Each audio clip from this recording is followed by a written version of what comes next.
lapin sinon. Bon voyage. C'est dis-moi que ça dure pas longtemps. Ah papa. Oh putain, c'est une méga idée à la con, Fanny. Je mitraille. Je mitraille. Fanny, non, c'est... Ah, c'est une méga idée à la con, Fanny. Et quand il pète, il fout son sniffer. Oh, Fanny, j'ai aucune envie de faire ça, putain.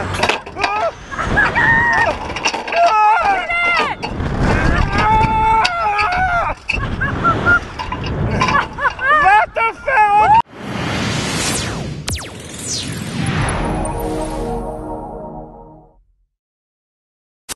À vous, salut. Salut Eric. Bienvenue dans le carré. Bon, à vous, on se connaît depuis quelques temps maintenant. Ouais. On s'est suivi un peu à Montreux il y a quelques mois. T'as chippé la Maison du Bluff, hein, la Calife, comme tout seul, comme un grand. Alors, qu'est-ce qui s'est passé pendant la Maison du Bluff? Comment ça s'est passé déjà pour toi? Alors c'était une aventure assez folle. Humainement, c'était vraiment top. Je pensais pas que en allant là-bas, j'arriverais à découvrir des choses un peu comme ça sur moi-même et sur le fait d'aller vivre comme ça une télé-réalité un peu à l'arrache parce que c'était absolument pas prévu. T'as vécu avec moi les conditions de la qualif, on a même eu une petite séquence vidéo. C'était très insolite et du coup je me suis retrouvé un peu là-bas du jour au lendemain sans l'avoir forcément prévu. Et le fait aussi d'aller dans la télé, parce que c'est quelque chose, on se prépare un minimum quand on sait qu'on va aller dans une télé-réalité comme ça du jour au lendemain, on se prépare soi-même, on prépare ses proches, ses amis, et c'est vrai que c'était assez spécial, donc j'avais pas mal d'appréhension en y allant, et d'autant, malgré mon caractère assez extraverti, je veux pas non plus m'afficher pour rien dans des causes inutiles juste pour m'afficher. En général, quand j'ouvre ma gueule, et je l'ouvre souvent, hein, ça je le reconnais, c'est parce que j'ai des choses à dire et que j'estime que j'ai envie de les dire. Mais là, aller comme ça à la télé juste pour aller à la télé, tu vois, une télé-réalité, les autres télé-réalités où il n'y a pas vraiment de but, où il n'y a pas d'objectif qui m'attire, je me vois pas du tout faire ça. Mais là, en l'occurrence, la Maison du Bluff, voilà, ça se refuse pas, quoi. Ça se refuse dans un certain contexte, mais là, dans le contexte qui est le mien, en tant que joueur amateur, en tant que joueur qui joue assez régulièrement au poker, c'est sûr que d'aller participer à une émission où tu peux remporter un contrat de 100 000 avec le plus grand site de poker au monde, c'est sûr que c'est quelque chose qui attire et qui fait pas mal d'amateurs comme moi. Et donc pour le coup, c'était vraiment, je pense, que c'est le moyen le plus accessible et le plus facile d'obtenir un contrat professionnel avec aujourd'hui la réalité du marché et également au niveau des sponsoring, c'est pas évident pour les rooms aujourd'hui de sponsoriser les joueurs comme ça. Et donc là, vraiment, la Maison du Bluff aujourd'hui, si tu regardes, c'est le moyen le plus simple d'obtenir un contrat de sponsoring. Donc j'étais vraiment content d'aller participer à ce titre. Qu'est-ce que t'en retiens? Alors, j'ai eu j'ai passé vraiment pas mal de bons moments là-bas. Ça, pour moi, ça reste très positif parce que j'ai suivi toutes les années, quasiment dans l'intégralité, parce que j'étais très actif. D'ailleurs, c'est comme ça un peu que je me suis mis au poker.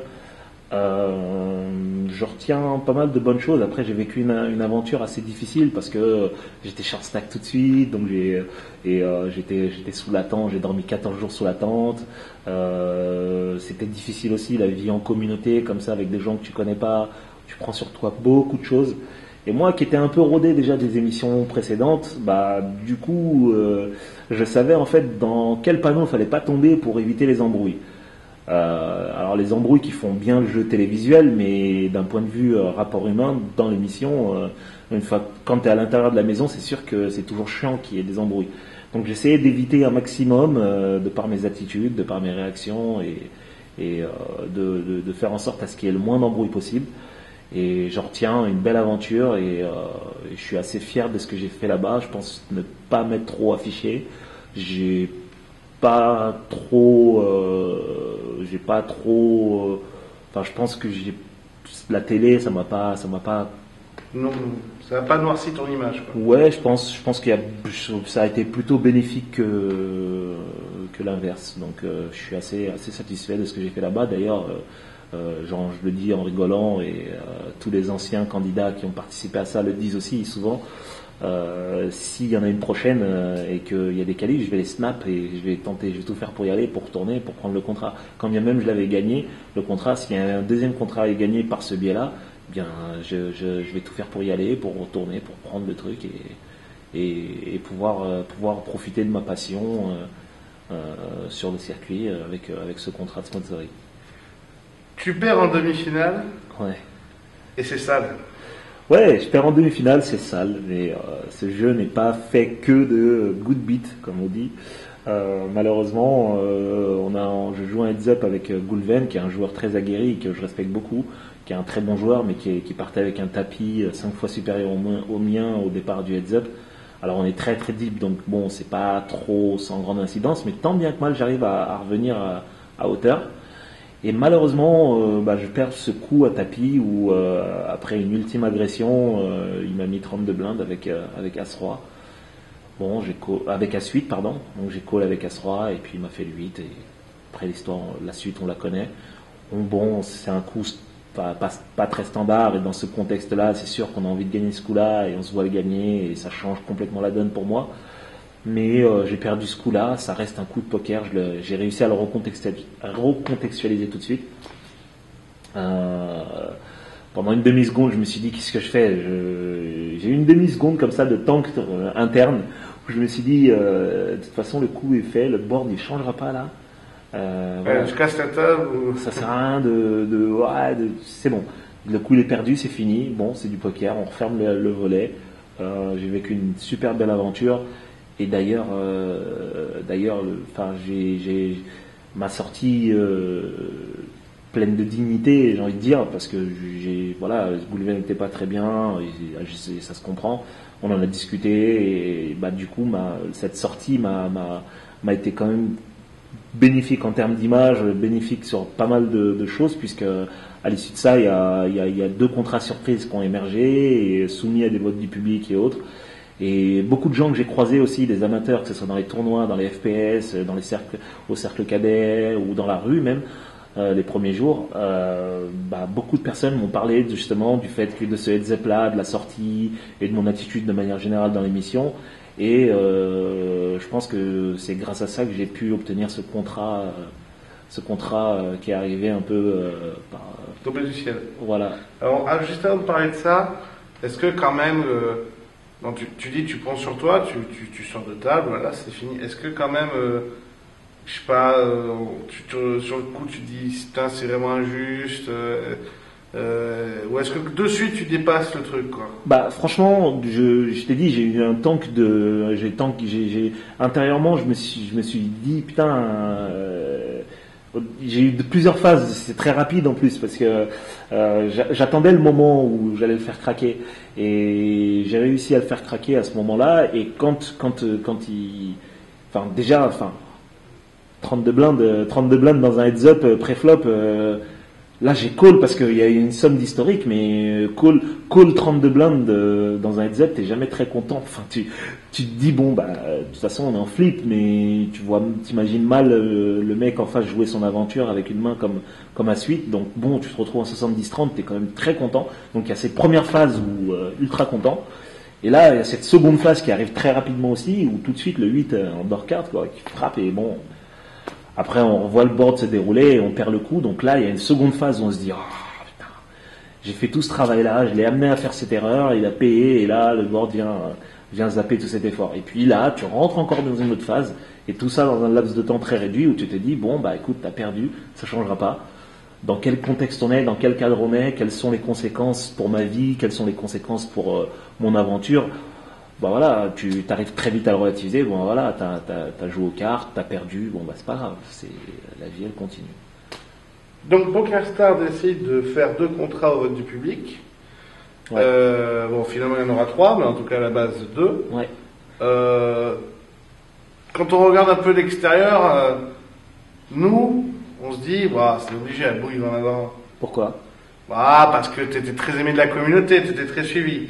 Donc, non, mais je veux dire, voilà, je veux dire, de l'extérieur, pour nous, on est sûr que t'en as. Est-ce que toi, tu te le dis ça, quand même un peu?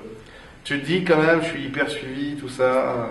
Bah, je veux dire, je suis un peu conscient de ça. Maintenant, dans la vie, enfin, je donne pas de leçons. Hein. Je suis pas non plus, je suis pas non plus le père Fouras et j'ai pas un recul sur la vie aussi qui me permet de donner des leçons à tout le monde.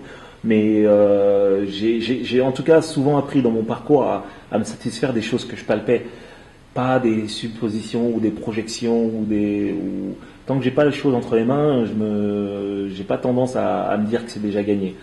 Maintenant, il est sûr que dans ce contexte-là, en toute franchise, T'avais de l'espoir.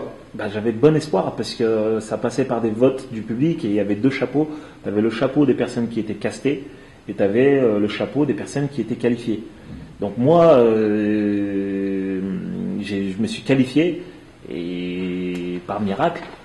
Tu étais le plus connu des qualifiés. Et du coup, j'étais un petit peu, et je suis celui qui a été le plus loin des qualifiés, sauf Goulven qui arrivait après, mais si tu veux, il est arrivé à la toute fin de l'émission, mais j'étais le plus présent dans l'aventure, puisque je me suis qualifié première semaine, donc je suis rentré tout de suite, je suis resté jusqu'au bout, j'ai été mis à l'épreuve quand même pas mal de temps, donc ça, je pense que d'un point de vue affectif, ça joue aussi dans l'esprit des personnes. Et puis je pense aussi, simplement, être pas quelqu'un de trop, enfin, pas sympa, quoi. Je pense que j'attise ou j'attire la sympa, enfin, je sais pas, tu trouveras un mot, mais je pense que je suscite la sympathie des gens, et pour le coup, voilà, quoi, je le vis bien. Par moments, des fois c'est un peu, enfin, des fois c'est un peu excessif et des fois c'est un peu déboussolant, mais de manière générale, j'arrive à comprendre que je suscite la sympathie des gens parce que j'essaie d'être quelqu'un de sympa, tout simplement, et j'essaie d'être le moins tordu possible, même si j'ai mes défauts comme tout le monde, quoi. Donc forcément, tu marques des gens, voilà. Puis je suis un peu arrivé comme un ovni dans ce milieu et tout, enfin qui était bourré de codes et autres. Moi, je suis arrivé avec mes codes et je suis resté fidèle à moi-même et j'ai aucun problème avec ça. Maintenant, ouais, pour revenir au vote, ouais, j'avais de fortes chances de gagner parce que j'étais en concurrence avec des personnes qui médiatiquement déjà existaient un peu moins. Moi, même avant la Maison du Bluff, j'avais déjà un petit début de notoriété dans ce milieu. Maintenant, avec l'apport de l'émission et mon comportement dans la maison qui a pas trop changé, à mon sens, même s'il y avait des aspects qui étaient complètement critiquables, bah du coup, ça a donné ce résultat-là et je fais que m'en réjouir encore aujourd'hui. À la veille au lendemain de mon élimination du main event du France Poker Series de Cannes. Tu dis il y a eu des aspects critiquables, il y a des rageux dans le poker. Il y en a certains qui ont dit ouais, on le reconnaît pas, ou ouais, il veut trop faire son commandant. Enfin, voilà, du rageux, quoi, du vrai. Ouais. Tu l'as vu ça un peu en rentrant après? Alors ouais, je l'ai vu un peu avant, je l'ai vu quelques temps avant parce que je suis parti très vite. Néanmoins, si tu veux, les rageux, c'était pas trop sur le côté. Enfin, en tout cas, moi, ce que j'ai retenu le plus et ce qui m'a le plus marqué et même affecté d'ailleurs dans un sens, parce que je vais pas faire le mytho hermétique à tout. Hein. Mais clairement, il y a le côté. Enfin, c'est pas un secret que je suis ami avec Alexis. C'est pas un secret que je suis ami avec le caporal, que j'étais ami avec le caporal et que je suis ami avec le caporal avant l'émission, si tu veux, et que je connaissais une bonne partie de la prod, enfin la Maison du Bluff. Je veux dire, il y a même des personnes des joueurs de PokerStars.fr qui pensaient que je bossais pour PS tellement mon image un peu est associée à PS. Et en plus de ça, bah on a peut-être à tort, je sais pas, mais en tout cas de manière assumée, on n'a pas été avare sur les dossiers qu'on s'est postés les uns les autres sur nos réseaux sociaux, sur les conneries qu'on a pu faire, sur les bons, les moins bons moments qu'on a pu partager et autres. Et moi, en plus de base, je suis pas quelqu'un de très pudique sur l'expression de mes sentiments, que ce soit positif ou en négatif. Donc au final, c'était un secret pour personne que j'étais très lié à PS déjà avant. Maintenant, ce lien-là, si tu veux, si ça avait été un lien qui me permettait ou qui m'ouvrait les portes, ou si c'était un lien intéressé de part et d'autre, Si PS avait voulu me mettre dans l'émission, bah, il m'aurait mis dans l'émission, comme ils mettent un Matt ou un Seb ou un autre ou une Cécilia ou. D'ailleurs, malgré la vidéo qu'on a fait, heureusement qu'on a fait la Malgré vidéo ça, finalement. Parce mais que là, c'est le coup du destin. Mais non, mais même on aurait pu mettre l'Assemblée nationale derrière moi, que t'aurais toujours eu des gens qui m'auraient dit oui, mais non, mais parce que c'est PS qui a payé l'ensemble des 555 députés, si tu veux. Donc ouais, ça m'a un peu affecté parce que j'ai lu des commentaires qui sont même très lourds de certains qui allaient très très très très loin, qui remontaient dans des choses assez chiantes. Et donc ouais, ça m'a un peu saoulé. Maintenant, comparé au tsunami de bonnes choses, j'arrive à passer outre. Mais malheureusement, voilà, on peut pas faire l'unanimité. D'ailleurs, je cherche pas forcément à faire l'unanimité. Mais tu trouveras toujours des personnes sur ton chemin, que ce soit dans ce milieu-là ou d'autres, qui trouveront des choses à redire, qui sont pas d'accord. D'autres. Maintenant, à chacun de trouver son chemin et puis de continuer à avancer malgré ces obstacles-là. Mais si tu veux, aujourd'hui, je vais pas me plaindre d'avoir des rageux autour de moi, sachant que j'ai plus de soutien que de rageux et enfin, la proportion n'est pas comparable du tout. Et donc voilà quoi. Tu gagnes donc un des 2 contrats, enfin finalement un des 3 contrats. Est-ce qu'on peut savoir déjà le contrat c'est quoi finalement? Qu'est-ce que tu gagnes? Le contrat donc c'est toute la saison des FPS. Donc à partir de celui-ci d'ailleurs, le France Poker Series de Cannes. Donc il y a toute la saison donc des FPS. Donc il y aura Paris, il y aura Deauville et il y a de l'argent aussi pour jouer online, pour faire les promotions, jouer les tournois promotion, jouer les tournois réguliers de la room aussi, parce que bien entendu il y a la partie des FPS, mais bon les FPS c'est quand même en général sur des laps de temps assez espacés, donc pour pouvoir promouvoir la marque comme il se doit, parce que quand même on a quand même beaucoup de chance, hein, malgré tout aujourd'hui se retrouver sur un tournoi à 1100 €, tu vois, c'est des tournois que je fais pas si je me qualifie pas, si tu veux. Donc clairement je suis conscient de ma chance, même si ça reste modeste par rapport à d'autres contrats du milieu, si tu veux, ça reste quand même largement supérieur à l'espérance de la majorité des joueurs qui aimeraient être à notre place. Donc ouais, c'est tous les FPS et une bonne partie aussi pour jouer sur la room et je m'en réjouis très fortement. Quant à ce contrat, est-ce que ça met la pression un peu? Je suis pas de nature stressée ou de nature à me prendre à avoir la pression. Franchement, c'est pas une question de pression, mais quelque part naturellement, lorsqu'on te donne, bah t'as envie de rendre ce qu'on te donne. Et moi, je suis complètement confronté d'ailleurs en ce moment à ce dilemme-là, c'est que j'ai l'impression de trop recevoir par rapport à ce que je donne aux gens de ce milieu-là, de cette communauté-là, même si je pense pas le démériter, mais je trouve qu'il y a quand même un décalage qui est quand même excessif entre ce que je donne aux gens et ce que je reçois en témoignage, en soutien, en affection, en relation, en ce que tu veux. Et c'est bien sûr que ça fait plaisir, mais quelque part, voilà, quand on a envie d'être juste, je dis pas que je le suis tout le temps, malheureusement, enfin tous nos failles, mais j'essaye de l'être au maximum. Bah, c'est quelque chose de troublant quand même. Tu te dis bon, tout ce soutien, tu mets que tu vas jouer un tournoi, t'as tout à coup 250 personnes qui te soutiennent, qui te poussent, et tu sens que c'est sincère quoi. T'as autant de commentaires que de messages privés de chaque personne qui te dit allez go, je crois en toi. Bah je te dis, t'arrives. Bah moi j'ai pas cette pression parce que je relâche. Pour moi voilà, j'ai de la chance, mais t'as envie de leur rendre en transformant l'essai et de satisfaire tous ces gens-là quoi.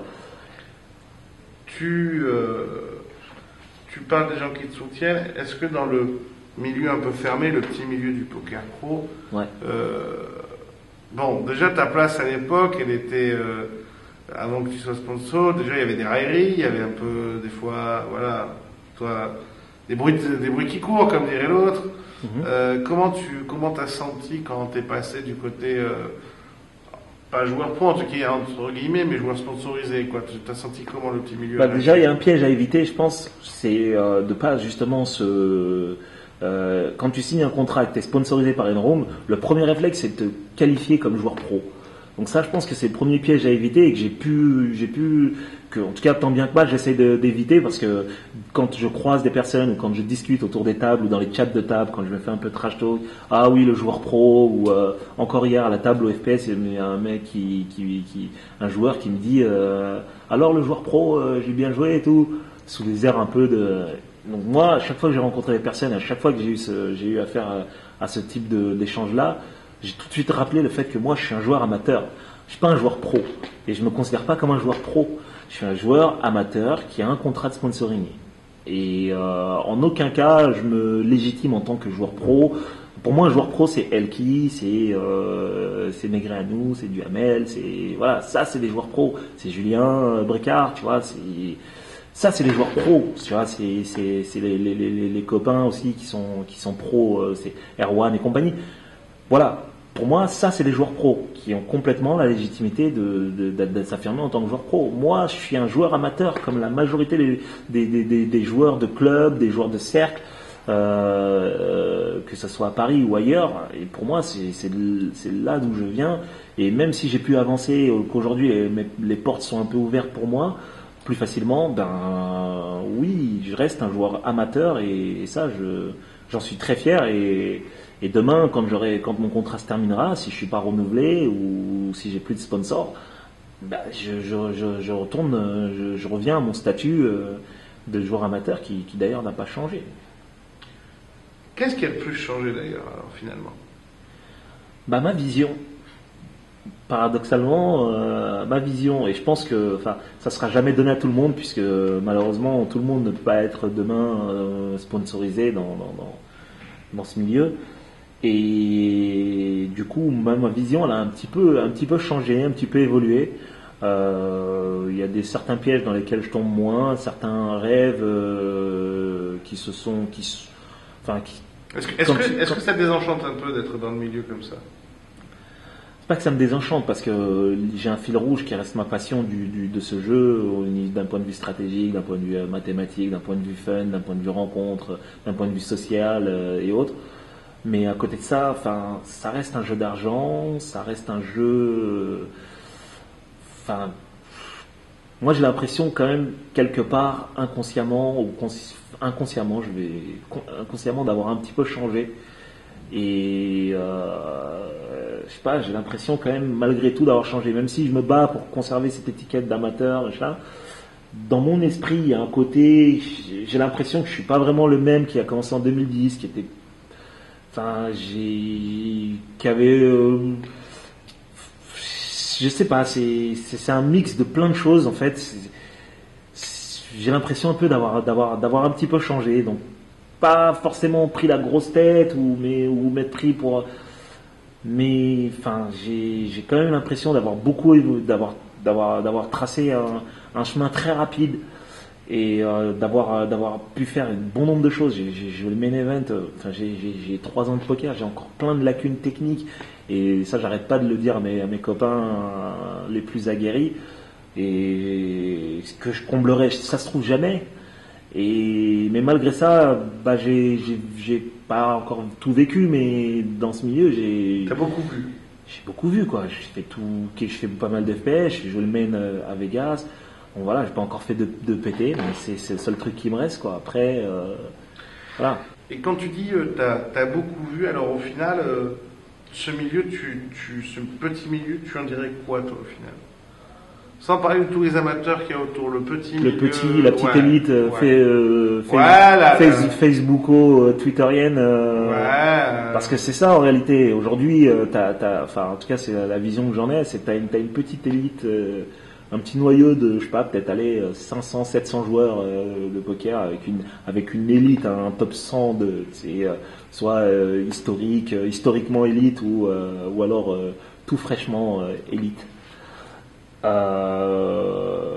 Et tu as la grande masse, la grande partie de l'iceberg, mais qui fait vivre ce marché, qui sont les amateurs dans les clubs, dans les cercles, dans les machins.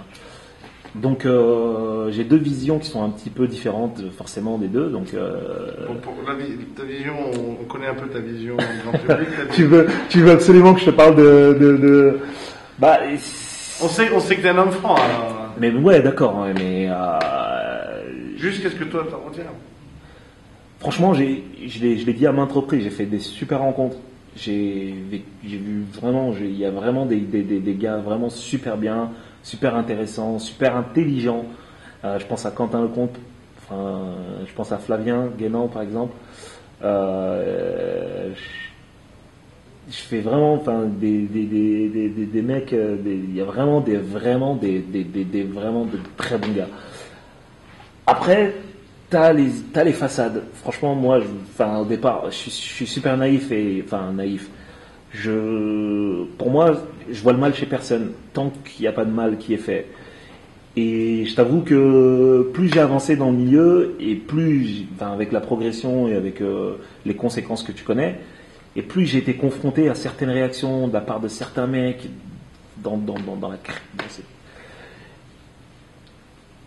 où aujourd'hui, enfin, il y a des relations de façade, mais qui en réalité, au fond de moi, me dérangent parce que il y a quand même beaucoup de faux semblants, beaucoup de choses dites dans le dos, mais qui reviennent tout le temps, beaucoup de rumeurs, beaucoup de choses qui sont lancées ici et là, et c'est pas si beau gosse que ça, quoi. Donc il y a des bons gars, une bonne majorité de bons gars, il y a de bonnes relations, bons trucs, mais il y a aussi certains, enfin, il y a aussi il y a aussi, bon, voilà. Après, tout ça, le tout aussi, c'est à recontextualiser. On est dans le contexte du poker, on est dans le contexte d'un divertissement, a priori. Donc, en tout cas pour ma part, on arrive aussi très vite à s'en détacher ou pas. D'ailleurs, c'est pour ça que des fois, je coupe complètement avec tout, parce que je sens que j'ai besoin de tout couper, de me retrouver un petit peu moi-même, de fermer avec l'élite, de me consacrer un peu plus à moi-même, un peu plus aux gens qui sont pas du tout marqués poker, parce que sinon c'est très prenant. Hein.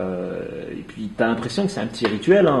Moi j'entends bien les gens qui disent dans ce Facebook, machin, comment et tout, mais les gens comment font pour me voir, hein, ils y sont aussi d'une part, et c'est quelque chose, en fait c'est un petit rituel que tout le monde a, tu vois, tu fais ton petit tournoi, et puis tu racontes ton tournoi, et tu racontes tes mains, et puis tu lis les mains de l'autre, tu donnes ton avis là, et puis l'autre vient te casse, et puis l'autre vient te dire t'as raison, enfin la vie du poker en elle-même, quoi. Et du coup, si tu fais pas gaffe, tu te retrouves très vite embarqué dans ça, et ça devient une routine. Et à côté de ça, il y a ta vie hors poker qui continue à avancer.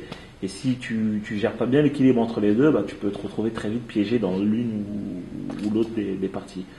Et donc, moi, c'était un peu le cas là en revenant de Vegas, où j'étais pas très bien, j'étais pas très bien mentalement. J'avais besoin un petit peu vraiment de souffler. Et là encore, hein, d'ailleurs, j'ai un petit peu de mal là en ce moment avec les réseaux sociaux. Pourtant, je suis vraiment addict avec ça, mais là. J'ai vraiment besoin de souffler, j'ai besoin de me recentrer un peu sur moi-même, de recadrer, de mettre un peu plus d'énergie dans ma progression de vie personnelle, sachant que le poker, je suis pas un joueur professionnel, je suis un joueur amateur, même si j'ai cette image, beaucoup de joueurs qui me voient comme un pro, quoi. T'as fait un break Facebook donc pendant 3 mois.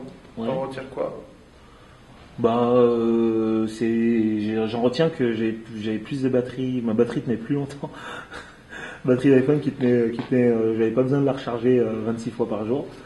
J'en retiens que, enfin, c'est très paradoxal, mais il y a beaucoup de choses sympas. Enfin, j'ai vraiment un Facebook assez spécial, quoi. D'un côté, tu reçois 1000 messages, c'est des choses qui te font chaud au cœur. Quand t'es pas bien, je mets un petit truc et tout de suite, j'ai plein des fois quand j'ai envie de déconner ou je mets une connerie puis on déconne et t'as des conneries qui viennent du nord, du sud, de l'est. Enfin, et d'un autre côté, il y a des moments où clairement, et ça les gens ne le comprennent pas forcément, mais il y a des moments où malgré malgré tes posts, malgré ta joie de vivre affichée, bah, t'as des coups durs dans ta vie, même si, parce que moi je mets jamais en avant en fait mes coups durs en manière générale. Si je remonte dans mes trucs, soit c'est des points de vue général, mais je mets jamais trop en avant mes problèmes personnels, si tu veux. Et Dieu sait que j'en ai. Hein. Et bah, les amis les plus proches, les plus intimes sont au courant, connaissent un peu plus mes réalités, si tu veux. Mais en tout cas, quand je communique, j'essaie plutôt d'être toujours positif, de distribuer un peu plus de bonheur, de joie, de faire des cœurs tout le temps. Il y en a qui interprètent ça mal, mais moi, j'ai besoin de ça en fait, et je pense que c'est le message plutôt que j'ai envie de donner, plutôt que de whine sur mes problèmes personnels. Et du coup, bah, quand tu coupes ou quand tu es un peu sec avec des personnes parce que t'es pas trop bien, bah, ça le prend mal, d'autres vont interpréter ça, il a pris la grosse tête, ouais, enfin. Donc voilà, j'ai décidé de tout fermer tout simplement, voilà, plus d'accès et me ressourcer un petit peu. Et à côté de ça, j'ai le sponsor qui est arrivé. Donc bah forcément, tu te sens aussi un peu redevable, donc tu as envie aussi de rendre ton sponsor, de leur faire de la promo, de les pousser. D'autant plus que, enfin, au-delà du sponsor dans PokerStars, tu vois, c'est naturellement que j'ai un contrat avec eux ou pas. Demain, moi, je crois vraiment cette room, j'adore cette room. Et si les choses qu'il faut me paraissent justes, bah, je les pousse, et si j'arrive à toucher un maximum de personnes autour de moi, bah, tant mieux.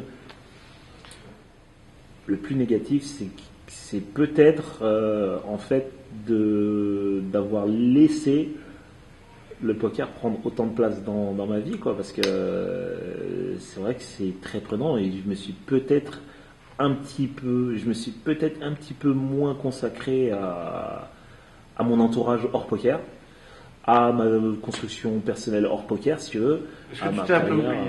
Bah, je pense que je me suis un peu oublié et j'ai beaucoup donné à ce milieu, bah, à ma manière. Et je pense que je me suis un petit peu oublié et un petit peu modifié certaines choses. Il y a certains principes très forts que j'avais qui aujourd'hui sont tombés et bizarrement, je me dis putain, mais c'est des choses, j'ai accepté les choses qu'au départ il était impossible de, t'aurais pu faire ce que tu veux, j'ai m'accepté. Donc voilà, donc je me suis peut-être un petit peu laissé embarquer par une vague et malgré tout, bon, le bilan reste plutôt positif. Hein. Je suis pas en danger, tout va bien et ça reste très positif. Mais moi. Pour finir à bout, dernière question, le jour où tu vas arrêter le poker. Le jour où je vais arrêter le poker. Ouais. Oui. Et où on va parler de toi, parce qu'on finira par parler de toi, parce que tu auras marqué quelque part. Ouais. T'as envie que les gens retiennent quoi et disent quoi de toi comme joueur et comme personne? Comme joueur, c'est très bizarre, mais comme joueur, j'ai envie de te dire, je veux même pas le savoir, je m'en fiche. Tu vois, je cherche pas à ce qu'on dise de moi. J'ai besoin, moi, personnellement, de me sentir à l'aise dans mon jeu, dans ma manière de jouer. Et si je sens que que j'ai des lacunes, bah, essayer de les combler et en tout cas prendre un maximum de plaisir parce que j'ai conscience de la chance que j'ai de jouer. C'est un luxe de jouer au poker en réalité. Ça, on l'oublie trop souvent et on whine tous. Et je suis le premier. J'ai fait ça. Pourquoi j'aurais dû, j'aurais pas dû. Mais c'est un luxe de jouer au poker dans le monde dans lequel on vit aujourd'hui. Et c'est pas compliqué de s'en rendre compte. Il suffit juste d'allumer 15 secondes d'e-télé, tu vois. Donc je vais pas me plaindre sur moi, le joueur de poker, qu'est-ce qu'on retiendra, ça je m'en fiche. Maintenant la personne, bah j'essaye au quotidien et je l'avais dit à Club Poker lorsque j'étais en radio, dans le monde, enfin c'est un combat dans le monde dans lequel on vit aujourd'hui de pas être c'est un vrai combat au quotidien, je pense, que d'essayer d'être quelqu'un de bien. Parce que tu as plein de tentations, parce que d'autant plus quand on t'ouvre toutes les portes, tu vois. Moi aujourd'hui, il y a des personnes qui proposent des trucs complètement hallucinants, tu vois. Et voilà quoi. Et avec la difficulté du monde dans lequel on vit aujourd'hui, voilà, les États souffrent. C'est pas des joueurs de poker ou tu vois ou des rooms ou ce que tu veux qui vont pas suivre cette tendance-là, si tu veux. Donc en tant que personne, bah, j'aimerais qu'on retienne de moi que j'étais un mec sympa, qui est plein de joie de vivre et pas relou et qui souhaite sincèrement le bien à tout le monde, même aux rageux qui inventent des trucs. qui sont les internats satisfaits, s'ils se complaisent dans leur rage ou autre chose, je leur souhaite de rager toute leur vie. Abou, quand on s'était vu à Montreux, je t'ai dit je te ferai ton carré quand tu auras chiffre le contrat. Ouais. T'es passé par un chemin détourné, Ouais. mais t'as chiffre le contrat. Ouais. Donc la Bah, prochaine interview, c'est quand tu chippes un FPS. Ah, ça, je sais pas si le carré, je pense que le carré sera transformé en rectangle ou en pentagone. Donc, ouais, parce que, ouais, les FPS, c'est magique. C'est vraiment magique, je le souhaite. Je souhaite vraiment à n'importe quel joueur à ceux qui n'ont pas déjà joué ce tournoi-là de pouvoir le faire. Parce que c'est vraiment un très très beau festival. C'est pour moi le plus beau. Après, j'ai pas non plus mille et une références, mais c'était vraiment vraiment un très très beau festival. Et pour le gagner, c'est une chance sur 600-500 participants. Donc ouais, c'est beaucoup plus accessible que l'Euro Million, mais à côté de ça, voilà, je connais pas un joueur qui peut dire, écoute, je vais gagner un FPS et qui dans la saison qui suit le gagne, quoi. Ou alors c'est un gros coup de chance, quoi. Donc ouais, je me souhaite de gagner un FPS, mais je me souhaite surtout de continuer à prendre du plaisir, continuer à en donner autour de moi aux personnes qui me suivent et qui me soutiennent. Et puis voilà. Et écoute, moi je t'ai connu avant la gloire, je te connais maintenant après la gloire. Moi je peux dire que t'as pas changé, que t'es un mec bien. Ah, c'est gentil. Et puis je te remercie beaucoup et puis le meilleur pour la suite. Ok, merci. Je voulais faire juste un petit mot, j'espère que tu le garderas. Vas-y. Pour une personne d'ailleurs, ce mec-là, aujourd'hui c'est quelqu'un qui compte beaucoup pour moi et si tu veux, quand la toute première fois que j'ai joué en FPS d'ailleurs, il est venu me voir, on se connaissait pas, on s'est connus comme ça. Il est venu me voir et il m'a dit, toi, moi, mon pote et moi, on va t'attraper, on va te déchirer la gueule. Ouais, hier dans le satellite, t'as payé mon pote avec Roi Dame, tu vas voir, on va te casser ta gueule. Je dis bon, c'est quoi ce malade? Cheveux un peu grisonnants, un peu foufou et tout. Et j'ai noué aujourd'hui une relation super forte avec ce mec et c'est vraiment quelqu'un de sympa et que j'avais envie de remercier là via ta caméra. C'est mon petit Jacques Guény que je kiffe vraiment et c'est vraiment malgré l'image qu'il peut donner un mec vraiment en or et voilà. Donc je tenais juste à faire ce petit big up. Merci à vous. Voilà, je t'en prie.